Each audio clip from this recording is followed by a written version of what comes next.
animals and domestic animals. First, I am going to tell you the names of domestic animals. The domestic animals are cow, buffalo, dog, cat, horse, camel, goat, sheep, pig, goose, ox, donkey, chicken, rabbit. Now I am going to tell you the names of wild animals.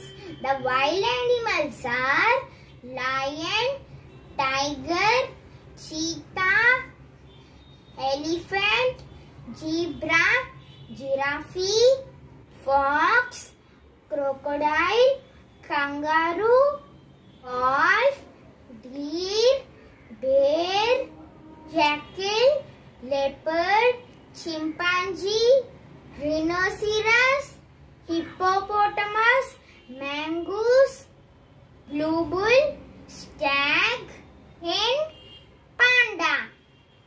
These are the names of domestic and wild animals. If you like this video, please like, share